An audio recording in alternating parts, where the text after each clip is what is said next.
queridos hermanos, bienvenidos al canal UCB Punta Mira. Esperamos que este contenido sea edificante para ti. Te invito a que lo compartas y así bendecir a los demás. Bueno, como ustedes ya saben, nosotros estamos estudiando algunas doctrinas y un domingo por doctrina es muy poco tiempo. Es menos tiempo cuando uno piensa en teología propia. Teología propia, en el fondo, es la doctrina de Dios mismo. ¿Y cómo podemos nosotros describir un Dios infinito cuando nosotros no tenemos ni la capacidad de comprenderlo? Nuestra mente es tan finita, tan pequeña, tan reducido comparado con la inmensidad de Dios, que yo miro esta tarea de hablar de Dios mismo como algo demasiado grande. Pero estuve pensando en algo hoy en la mañana cuando estuve orando. El Señor me hizo recordar las palabras del apóstol Pablo. ¿Se acuerda cuando Dios le dio ese aguijón en la carne? Él dijo, cuando soy débil, entonces soy fuerte. Y como yo soy débil, comparado con la tarea que me está adelante, tendría que ser toda la fuerza de Dios para hacerles entender un poquito más de cómo es Él. Vamos a ver algunas pocas cosas, vamos a ver algunos atributos y de ahí se va a acabar el tiempo si es que terminamos en el tiempo designado, ¿ya? En primer lugar, Dios se revela a sí mismo. Nosotros podemos conocer de Dios por lo que Él se revela en la naturaleza. Como dice el apóstol Pablo cuando escribió a los romanos, en el Romanos 1, 19 y 20, él dice, pero lo que se conoce acerca de Dios es evidente dentro de ellos, pues Dios se lo hizo evidente, porque desde la creación del mundo, sus atributos invisibles, su eterno poder y divinidad, se han visto con toda claridad, siendo entendidos por medio de lo creado, de manera que ellos no tienen excusa. Dios lo hace evidente a través de la creación. Uno mira la creación y hace una pregunta muy simple: ¿de dónde vino todo esto? No, es que, bueno, no sé, que siempre existió o hubo una gran explosión. ¿Qué explotó? Porque si algo explota, tiene que tener algo antes de la explosión para que explota. Entonces, ¿de dónde vino todo eso? O sea, para mí cuesta mucho menos fe creer que hay un Dios todopoderoso que lo hizo. En vez de creer todo lo que nos dicen en la evolución de que este milagro imposible, pero sucedió. Este milagro imposible también sucedió. Y esto, y una y otra cosa, todas las cosas que se han comprobado científicamente que son imposibles, sucedieron a través de miles de millones de años para tener lo que tenemos. Evidentemente que no. Una mente que piensa bien, que analiza la cosa, dice, tiene que haber sido un diseñador para hacerlo. Tiene que haber venido de algo, de alguien. Y eso es lo que Dios usa en la mente de las personas que no tienen obviamente su palabra. Cuando uno no conoce a Dios por la palabra de Dios o por una revelación directa de Dios, ve en la creación lo que Dios ha hecho, se puede ver su poder, sus atributos, su eterno poder, dice, y su divinidad. Tiene que ser una persona con más poder que tenemos nosotros, ¿ya? Pero también Dios se reveló a través de la persona de Jesucristo. Los que tuvieron el privilegio de vivir en el mundo cuando Jesús caminaba en la tierra, pudieron ver Dios en la carne. Se hizo carne. Como dice en Hebreos 1, 2 y 3, en estos últimos días nos ha hablado por su Hijo, a quien constituyó heredero de todas las cosas, por medio de quien hizo también el universo. Él es el resplandor de su gloria y la expresión exacta de su naturaleza, y sostiene todas las cosas por la palabra de su poder. Después de llevar a cabo la purificación de los pecados, el Hijo se sentó a la diestra de la majestad en las alturas.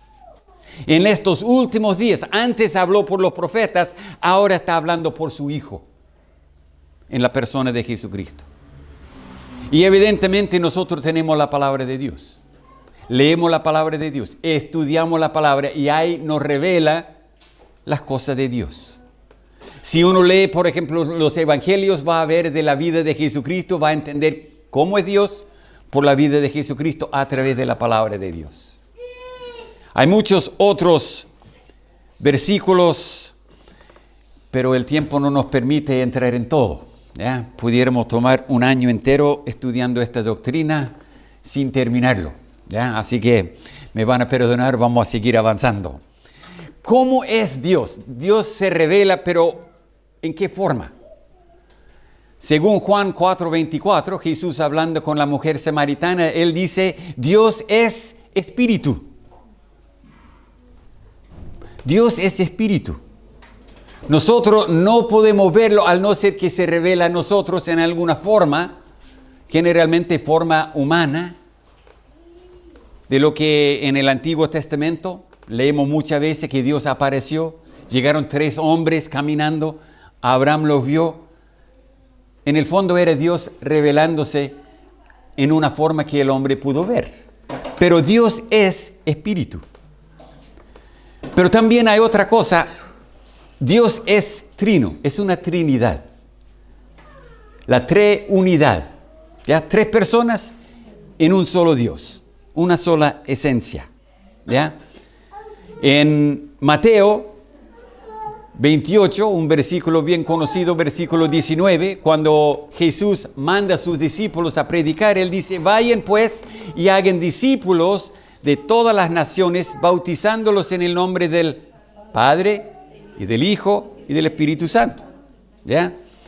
En 2 Corintios 13:14, Pablo, entregando los corintios en las manos de Dios, él dice, la gracia del Señor Jesucristo, el amor de Dios y la comunión del Espíritu Santo sean con todos ustedes. Hay un montón de otros versículos que hablan de la Trinidad. Tenemos estos pocos. Es así. Si quieren hablar más adelante de alguna de estas cosas, quizás podemos tomar tiempo para indagar y tratar de explicarlo un poquito mejor. Pero quiero entrar en los atributos de Dios. Voy a mencionar varios con una breve explicación y vamos a entrar en un poquito más de detalle con algunos más, ¿ya?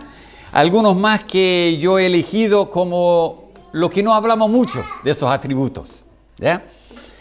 Así que esto no está en ningún orden específico.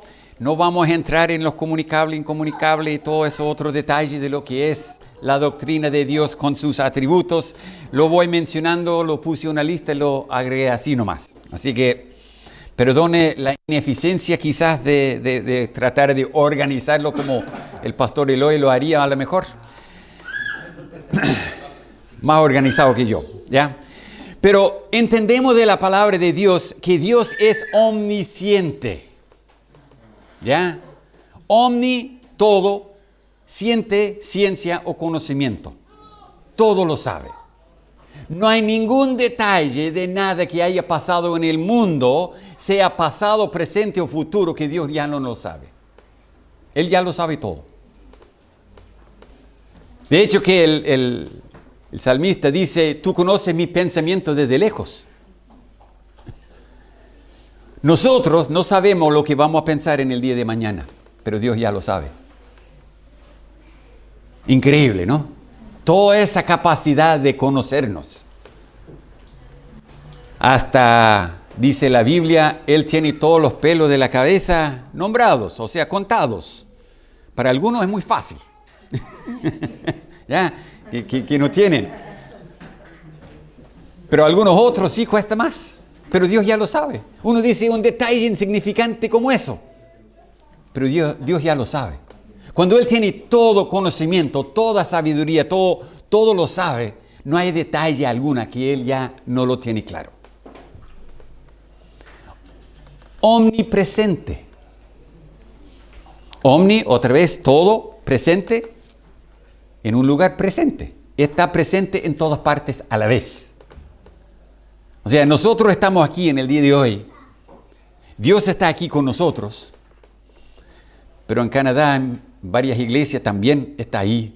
En Europa también, en Asia. O sea, donde uno vaya en el mundo, Dios está ahí.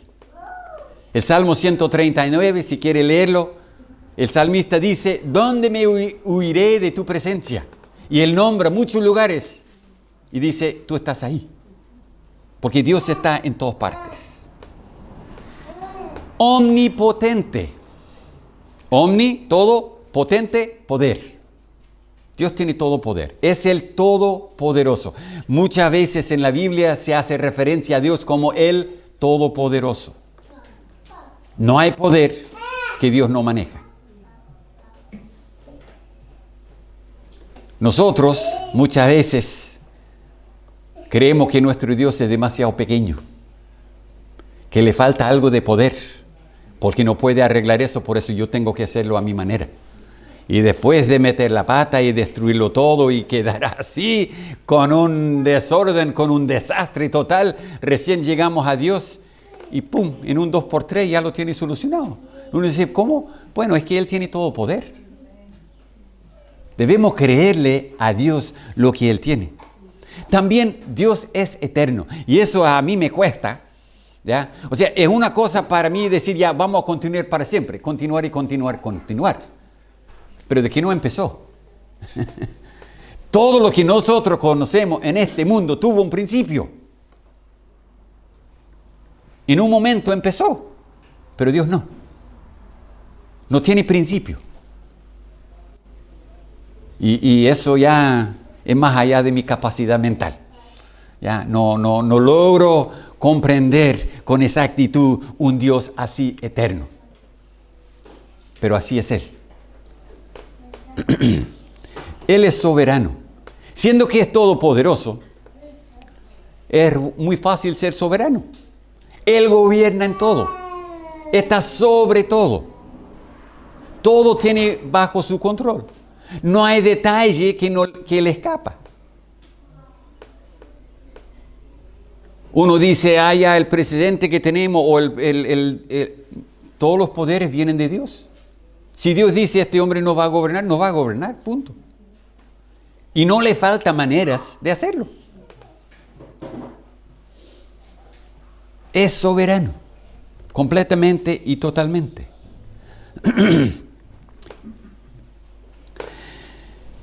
Es inmutable. Decir que no cambia. No puede cambiar. Si Dios le faltara algo, fuere imperfecto en alguna forma, pudiera mejorar y así cambiar. Pero siendo que es perfecto en todos sus caminos, que no hay ninguna cosa que le falte en nada, es absolutamente y totalmente perfecto en todo lo que uno puede imaginar y más. Si Él cambia, sería menos que perfecto. Por lo tanto, no puede cambiar. Él es la perfección, inmutable. Es autosuficiente. No necesita de nada. Nosotros, sí, necesitamos de todo. Necesitamos de otras personas, sobre todo en el mundo de hoy. ¿Qué haríamos nosotros si tuviéramos que ir allá a la tierra a buscar algo de verduras y cosas así? No, vamos al súper nomás, vamos a la feria y ahí compramos. Otro hace eso. Nos dependemos mutuamente, pero nos dependemos del uno al otro. Pero Dios no necesita a nadie. Dios es completamente, perfectamente contento con sí mismo. No necesita algo más para agregar para que sea contento, para que sea feliz. En sí lo es. Sabiduría. Si uno quiere tener toda sabiduría, Dios es el único que lo tiene. Podemos llegar a ser bastante sabios nosotros, pero perfecto en sabiduría, sin la posibilidad de mejorar su conocimiento y su sabiduría. Porque ya es perfecto. Pero hay otra cosa que leemos acerca de Dios, que Él es fiel, su fidelidad. ¿Cantamos de esa? Perfectamente fiel a su carácter y propósito. Nosotros a veces pensamos que Dios me ha fallado porque esto no pasó. Pero era una imaginación nuestra y no era conforme al carácter y propósito de Dios. Dios tiene un propósito para sí mismo y para nosotros. Y cuando cumplimos ese propósito, gozamos de la presencia de Dios y de la bendición de Dios en nuestras vidas. Pero Dios, su fidelidad, se reconoce en su carácter y en su propósito. Dios también es bondadoso. Más allá de nosotros. Esta palabra que tenemos traducida es la palabra que tenemos, así que por eso lo entendemos así, pero completamente bueno en toda manera de pensar. Y lo que podamos ver, Dios es siempre bueno. Si Él no puede cambiar y es perfectamente bueno, entonces no importa qué pasa a nosotros, ni importa las circunstancias, Dios no cambia. Y cuando la cosa nos va bien, decimos, no, Dios es bueno porque mire, me ha dado esto, el otro. Y de ahí pasa algo malo, chocamos el auto y y el seguro venció ayer, peor todavía. No, pero empezamos a pensar que en alguna forma Dios no es bueno. Pero Él no cambia, sigue siendo bueno. Somos nosotros que tenemos problemas, ¿ya? Pero algo de lo estuvimos cantando hoy. Dios es santo. Perfectamente separado de toda especie de mal. No hay ningún pincintún, ni sombra, ni algo que uno puede mirar en el carácter y persona de Dios y pensar que en algo tiene una falla. Que no está separado completamente del pecado. Y uno de los atributos que más nos gusta es el amor. ¿Ya? El amor de Dios. Yo creo que nosotros malinterpretamos esa palabra. Tenemos la idea de que el amor de Dios es como que, Dios es como el abuelito eterno allá en el cielo. Que dice, no, está bien, mijito, no, está todo bien. Ya no te preocupes, yo igual te amo. Y es verdad, Dios nos ama. Porque su amor a nosotros no depende de nosotros. Depende del carácter de Dios. Porque si no fuera así, sería imposible que Dios nos amara. Pero Dios nos ama. Y en su amor, el amor de Dios busca el bien del amado. No necesariamente lo que uno quiere, pero lo que es bueno para uno. En eso tenemos quizá un ejemplo de los padres hacia sus hijos. Los padres niegan cosas a sus hijos. ¿Por qué? No son capaces todavía. No le van a dar un cuchillo bien filoso cuando tienen 2 años. No sabe manejarlo. No sería buen padre si lo hiciera eso. Pero el niño lo quiere, está llorando por eso, entonces ¿qué? No. Decimos que no, porque sabemos mejor. Y Dios, como sabe mejor, Él nos ama y nos niega ciertas cosas que no nos son buenos. Y ahí tenemos la misericordia de Dios. Tus misericordias son nuevas cada mañana. Misericordia es cuando Dios no nos da el castigo que merecemos. Merecemos la muerte, porque hemos pecado. Pero vamos al cielo. Obviamente todos los que creen en Él sí. ¿Por qué? Por su misericordia. La justicia de Dios. Ay. Ahora estamos en terreno así más o menos nomás. El amor de Dios, eso sí que es bueno. Misericordia, sí, también es bueno. Pero la justicia de Dios. La justicia de Dios es algo quizás que uno lo mira y dice, no, pero Dios es demasiado santo, perfecto, recto. ¿Y eso lo esperé de nosotros? La santidad de Dios no le permite pasar por alto alguna injusticia. Porque si Él pasara por alto alguna injusticia, alguna maldad de parte nuestra, entonces no sería justo. No vamos a entrar al fondo en eso, pero vamos a entrar un poquito más en el siguiente. La ira de Dios. Arthur W. Pink dice en su libro Los atributos de Dios que un estudio de la concordancia mostrará que hay más referencias en las Escrituras de la ira y furor de Dios que hay de su amor y ternura. ¿Pero por qué? ¿No es Dios un Dios de amor? Sí, pero también es un Dios de ira. O sea, un Dios está arriba en el cielo con el palo, está listo a pegar nomás ahí porque está enojado. No.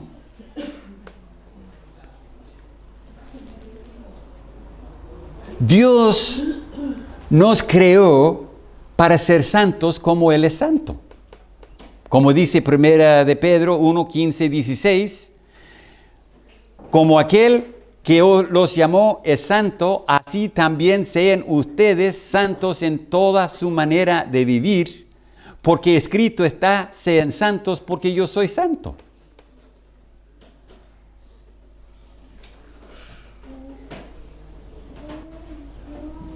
Dios tiene una ira no necesariamente en contra de mi persona, sino más bien en contra de la maldad que tengo yo. Porque el blanco de nuestra vida es la santidad. Y cuando uno no llega a la santidad, uno erra en el blanco. Es decir, uno peca. Es la definición del pecado. No dar en el blanco. Entonces, cuando el hombre no enfrenta su pecado, no dice que es malo su pecado, cuando el hombre desiste en ser santo, en el fondo está diciendo mi camino y meta es mejor. En esto, Dios, te equivocaste. Siendo un Dios omnisciente, todo lo sabe, Él sabe que no. Él no está equivocado. Somos nosotros. Negamos la profundidad y la maldad de nuestro pecado. Y como dice la Biblia en Romanos 1:18, porque la ira de Dios se revela desde el cielo contra toda impiedad e injusticia de los hombres que con injusticia restringen la verdad. Obviamente Dios tiene derecho en enojarse. No solamente los hombres son malos porque quieren ser malos, pero los que quizás están buscando, ellos retienen la verdad. Restringen, dice aquí, con injusticia la verdad. Y cuando uno no habla de la ira de Dios, uno no está dando la explicación de por qué Dios está enojado contra el pecado. Su ira se revela contra el pecado, porque Él nos hizo para ser perfectos como Él, para disfrutar comunión con Él. Y lo que rompe esa comunión, el pecado. Nosotros somos iguales, ¿o no? Planificamos algo especial y ya lo vamos a hacer, ¿ya? Los matrimonios, por ejemplo. Bueno, Diego y Claudia, ¿ya? Tienen su aniversario y se van a salir. ¿Y qué pasa?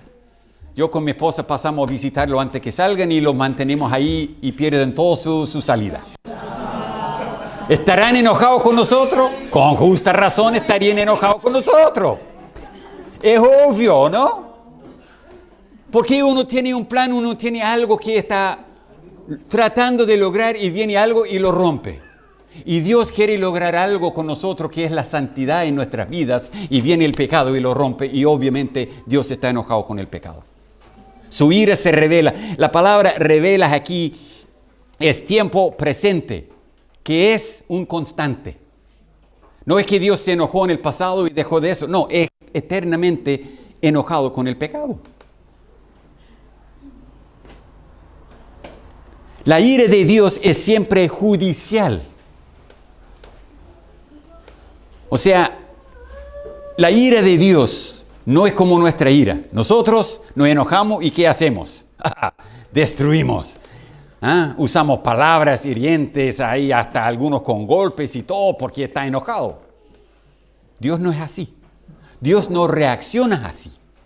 Su ira se revela en contra, pero también es judicial su ira, porque dice en Hebreos 3, 10 y 11, por lo cual yo me disgusté con aquella generación y dije, siempre se desvían en su corazón y no han conocido mis caminos, como juré en mi ira, no entrarán en mi reposo. Hay consecuencias que van a venir del pecado nuestro.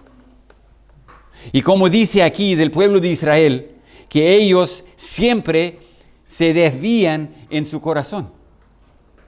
Su inclinación está siempre hacia el mal. ¿Se acuerda la semana pasada que el hermano Diego tenía el hermano aquí inclinado? ¿Se acuerda de eso? Ahí estamos, otra vez, estamos acá. Y Dios dice a las personas que están siempre inclinados al mal, van a haber consecuencias. Es interesante cuando uno lee la Biblia, hay varias partes en Eclesiastés y también en Gálatas. No os engañéis, Dios no puede ser burlado. Todo lo que el hombre sembrare, eso también cosechará. La cosecha viene, y ¿sabe lo que yo he aprendido de la cosecha? Es siempre más abundante de la siembra. Uno siembra una semilla, pero cosecha una planta con muchas semillas.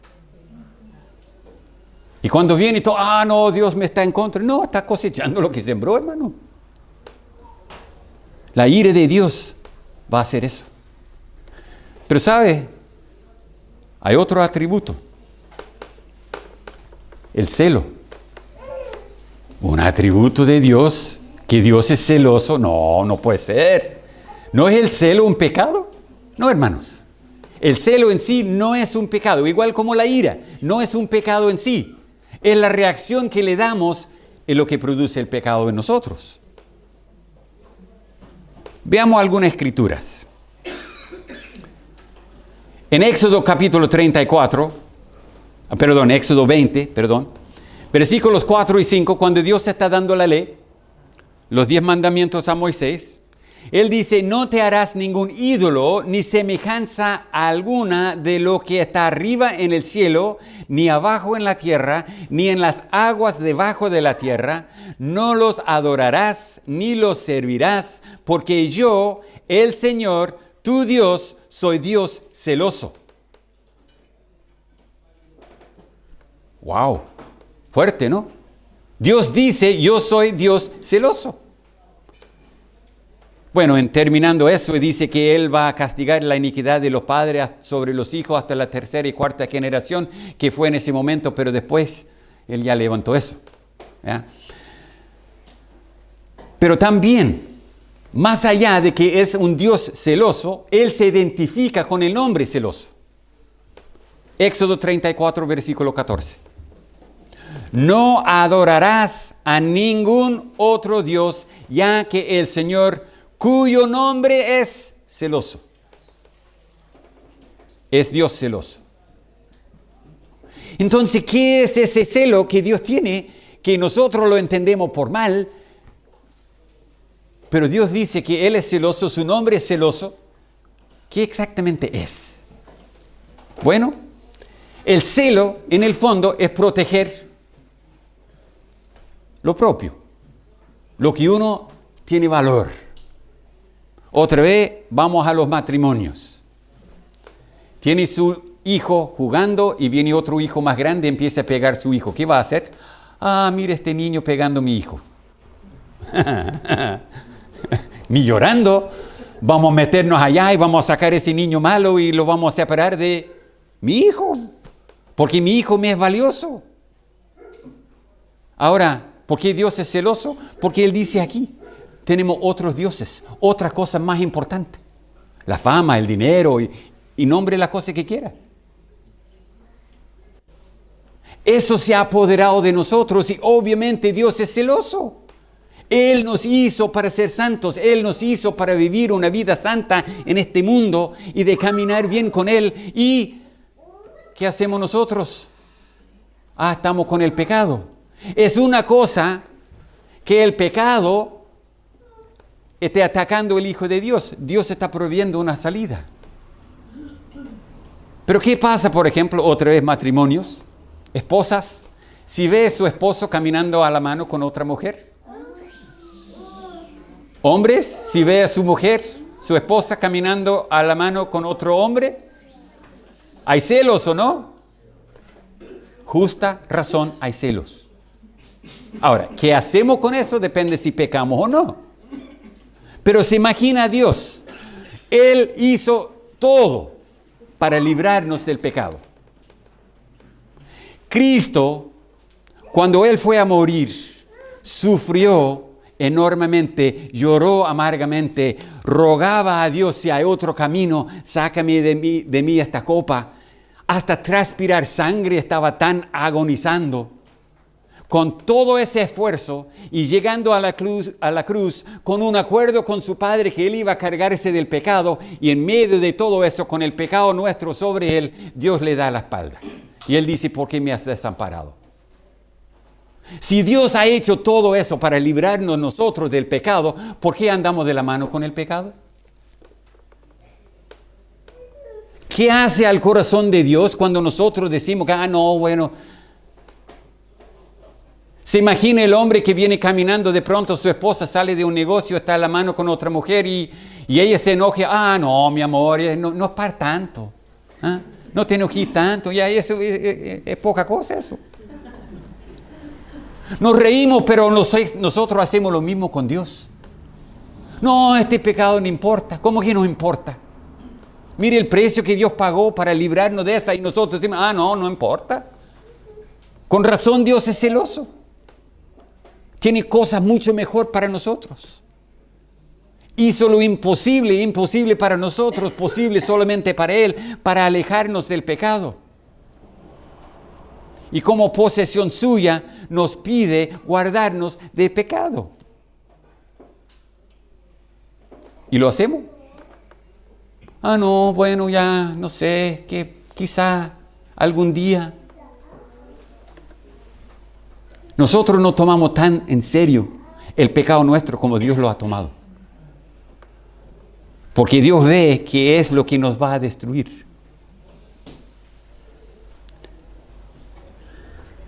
En Santiago 4, versículos 4 y 5 dice: oh almas adúlteras, ¿no saben ustedes que la amistad del mundo es enemistad hacia Dios? Por tanto, el que quiere ser amigo del mundo se constituye enemigo de Dios. ¿Somos amigos del mundo? ¿Nuestra manera de pensar es como el mundo? Claro, el mundo hace lo que quiera. Viene un juicio, un día final, pero el mundo hace lo que quiere, pero los hijos no deben hacerlo. Debemos cambiar nuestra manera de pensar. Renovar, como dice Romanos 12:2. Pensar en una manera nueva. Continuando en Santiago 4 dice: o piensen que la Escritura dice en vano, Dios celosamente anhela el Espíritu que ha hecho morar en nosotros. ¿Sabe? En Dios, en la Trinidad, hay una unión, hay una comunión perfecta. Un enlace que no conoce interrupciones. Y si Dios ha puesto su Espíritu Santo en nosotros y nosotros vamos de la mano con el pecado, caminando como que no fuera nada, Dios anhela su Espíritu que está en nosotros. Anhela que su Espíritu Santo en nosotros pueda estar disfrutando con todos nosotros, pero no puede porque estamos en pecado. Y lo peor de todo no es tanto quizá el pecado mismo en que estamos, es cuando nosotros no queremos dejarlo. Eso sí que es lo grave. Todos pecamos. No hay ninguna persona aquí presente en esta sala que no haya pecado. Y que va a pecar en el futuro también. Pero ¿cuál es nuestra reacción ante el pecado que entramos? Ahí está la clave. Si uno dice, no, eso no es nada. No, esto es poca cosa. Dios dice, no. Es grave, es gravísimo. Y el hecho de que lo miramos en menos es lo que provoca un tremendo celo en el corazón de Dios. Porque Él nos anhela. Anhela comunión con nosotros. No porque lo necesita, más nosotros que lo necesitamos. Vamos a ver la gracia de Dios. En la iglesia de hoy hablamos de la gracia de Dios, predicamos sobre la gracia de Dios, leemos libros de la gracia de Dios, pero en nuestras vidas resistimos la gracia de Dios. Vivimos nuestras vidas como si la gracia de Dios no existiera. No hay evidencia en nuestras vidas que hemos experimentado la gracia de Dios en verdad. ¿Por qué? ¿Por qué no reconocemos las marcas de la gracia de Dios? J.I. Packer en su libro Conociendo a Dios dice que la gracia de Dios toma por hecho 4 cosas que si no son reconocidas y aceptadas, la fe verdadera en Dios es imposible. Si uno dice, no, yo acepto esto y lo otro, pero este otro no. No, entonces la fe en Dios es imposible. Uno piensa que cree en Dios, uno puede quizás convencer a otros que es hijo de Dios, pero ante Dios mismo no lo es. Veamos las 4 cosas. El hombre es moralmente malo. El hombre siempre piensa de sí mismo como bueno, en un sentido haciéndose como Dios. ¿Se acuerda de lo que Satanás dijo a Eva en el huerto? Dios sabe que serán como Dios. Y eso es lo que quiso Lucero, por eso ya Dios lo echó. Y eso es lo que hay en el corazón de cada uno de nosotros. Queremos ser como Dios, pero no reconocemos que somos moralmente malos. El hombre es un pecador depravado desde su principio. No hay nada en él que produzca vida. Es la obra de Cristo en la cruz, ofrecido a nosotros, que cuando creemos, la gracia de Dios obre una vida en nosotros, nos pone en un camino que va hacia el cielo, y como todos los hermanos juntos vamos caminando en eso, nos ayudamos mutuamente a mantenernos en ese camino. Debe ser la meta de nuestra vida. Pero nosotros, en nosotros, no tenemos nada que ofrecer a Dios. Segundo lugar, la justicia de Dios trae retribución. El hombre tiende a ignorar la maldad como no fuera tan importante y que no habría ninguna consecuencia. ¿Por qué? Porque uno dice una mentira y no viene un rayo del cielo y ¡pah! Entonces a Dios no le importa.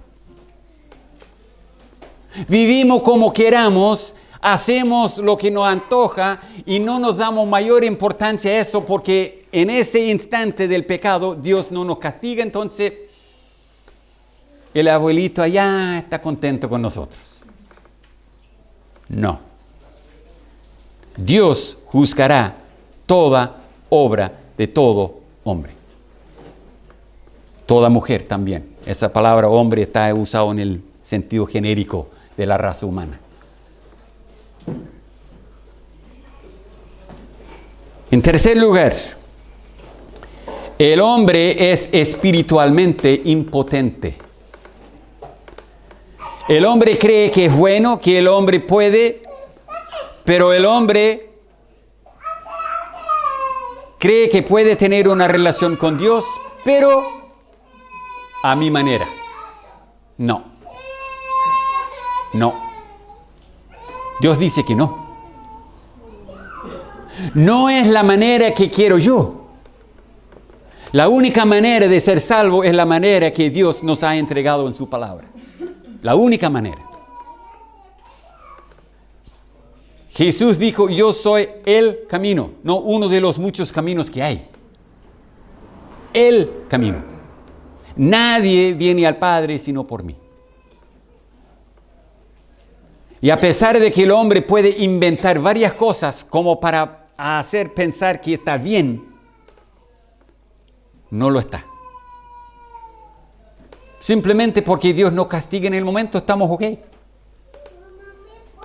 Pero la Biblia nos señala que el hombre es completamente incapaz de salvarse a sí mismo.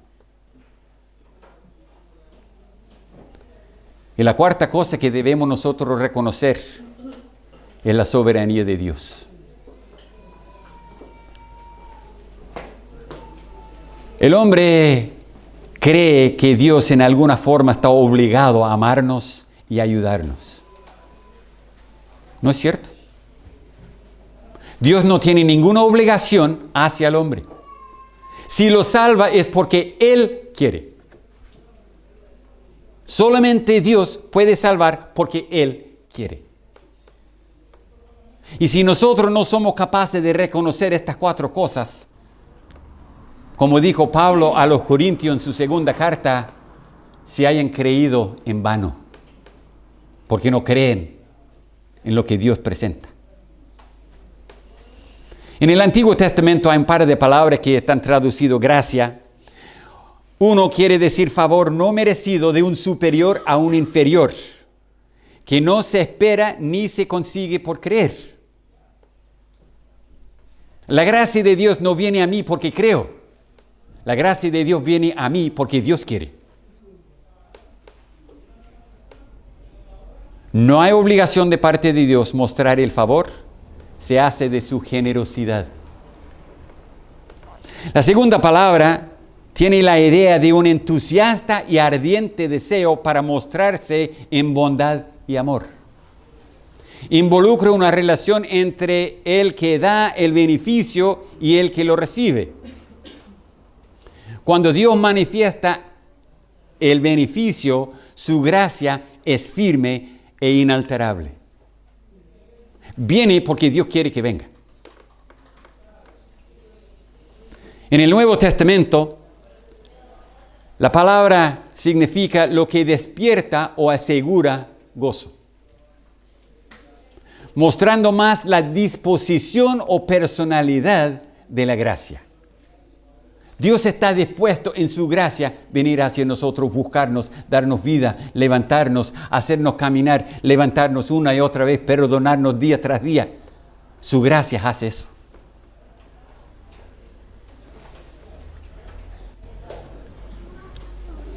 La gracia equipa, fortalece y controla todas las facetas de la vida. Es lo que nos redime, nos gobierna y nos da eterna consolación y esperanza. La gracia es la fuente del perdón del pecado. Dios sabe que el placer o gozo más grande que nosotros podamos tener es la libertad de pecado. Si no estamos disfrutando la vida es porque el pecado que hay en nosotros. Y no querer dejar el pecado nos mantiene en ese lugar. Y Dios sabe que el pecado nuestro impide toda esta bendición que Él quiere dar a nosotros. Él quiere librarnos. Pero como dije al principio, cuando hablamos de la gracia, nosotros resistimos la gracia de Dios, porque tenemos otros planes. La gracia de Dios nos enseña cómo vivir.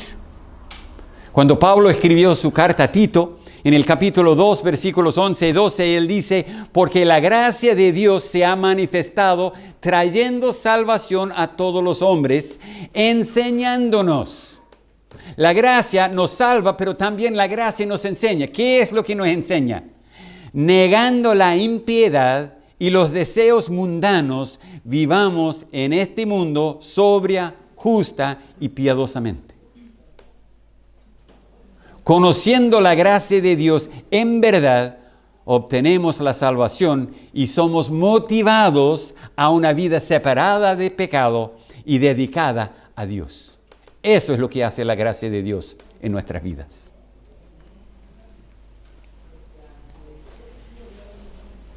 Y quiero terminar con la majestad de Dios. Cuando uno piensa en todos los atributos de Dios, y hemos visto algunos, pero hemos visto lo suficiente para ver cuán grande, cuán maravilloso, tan inmenso que nosotros no podamos entender un Dios así de esta magnitud. Llegamos a la majestad de Dios. J.I. Packer en su libro Conociendo a Dios dice, la palabra majestad, cuando se usa para hablar de Dios, es siempre una declaración de su grandeza y es una invitación para adorar. Nosotros en general pensamos bien de nosotros mismos. La persona más grandiosa que conocemos es el yo. Obvio. ¿Ah? Yo soy, a los otros ya tienen mala opinión de mí porque no me conocen. ¿Ah? Es lo que pensamos.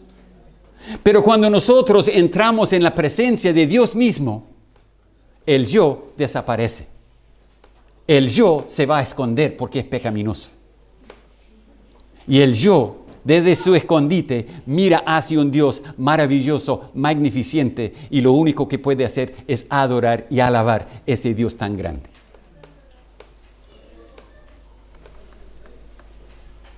No pensamos de Dios con la grandeza que Él merece. Si bien es cierto que Dios es una persona, pero no es una persona como nosotros. Tenemos la tendencia a pensar de que Dios, es una mejor versión del yo. No. El yo es pequeño, débil, infectivo y patético. Eso es el yo. ¿Y Dios? Su grandeza no conoce límites.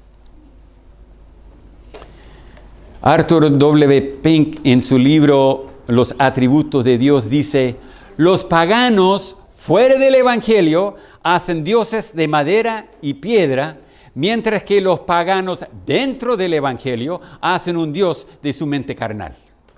Inventamos un Dios como nos gusta. Un Dios como es el abuelito allá en el cielo que nos va a decir que está todo bien y no hay que preocuparnos de nada, vivamos como queramos igual, Él nos va a recibir en casa.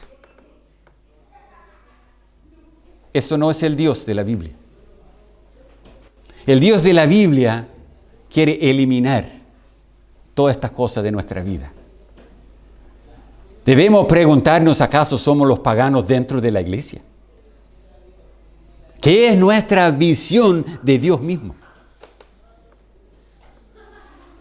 ¿Aceptamos la realidad del Dios verdadero por quien es?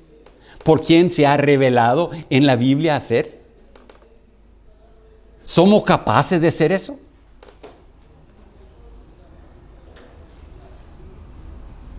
En conclusión, yo quiero leer unos versículos.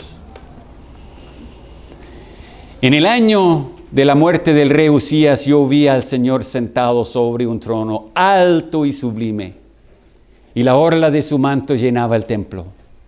Tuya es, oh Señor, la grandeza y el poder y la gloria y la victoria y la majestad. En verdad, todo lo que hay en los cielos y en la tierra, tuyo es el dominio, oh Señor. Y te exaltas como soberano sobre todo. De ti proceden la riqueza y el honor. Tú reinas sobre todo, y en tu mano están el poder y la fortaleza. y en tu mano está engrandecer y fortalecer a todos. Oh Señor, Dios de nuestros padres, ¿no eres tú Dios en los cielos? ¿Y no gobiernas tú sobre todos los reinos de las naciones? En tu mano hay poder y fortaleza, y no hay quien pueda resistirte. Alcen a lo alto sus ojos, y vean quién ha creado estos astros. Él que hace salir en orden a su ejército, y a todos llama por su nombre.